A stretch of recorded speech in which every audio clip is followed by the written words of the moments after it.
விருதுநகர் தேர்தல் முடிவு தொடர்பாக காங்கிரஸ் எம்பி மாணிக்கம் தாக்கூர் தேமுதிக பொதுச் செயலாளர் பிரேமலதாவிற்கு கண்டனம் தெரிவித்துள்ளார். இது சூழ்ச்சி செய்யப்பட்டு வீழ்த்தப்பட்டிருக்கிறார் விஜய் பிரபாகர். இதுதான் உண்மை. நான் என்ன சொல்றேன், 50-60 வருஷமா கட்சி நடத்துறீங்க, ஆட்சியில் இருக்கீங்க. ஒரு சின்ன பையன் முதல் வாட்டி தேர்தலில் நிற்கிறாரு.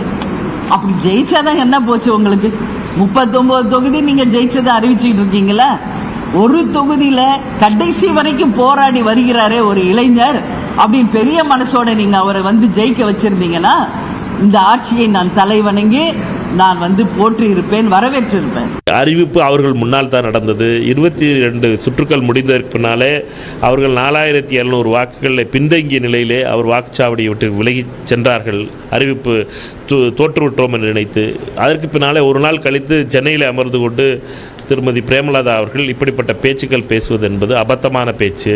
அவரை பொறுத்த மட்டும் சின்ன பையனுக்கு கொஞ்சம் பார்த்து பண்ணியிருக்கலாம், அல்லது கொஞ்சம் இந்த டெம்போலாம் வச்சு கடத்தியிருக்க கொஞ்சம் பார்த்து போடுங்கன்னு கவுண்டர் பண்ணி ஜோக்கில் சொல்லிக்கிட்டு இருக்காரு.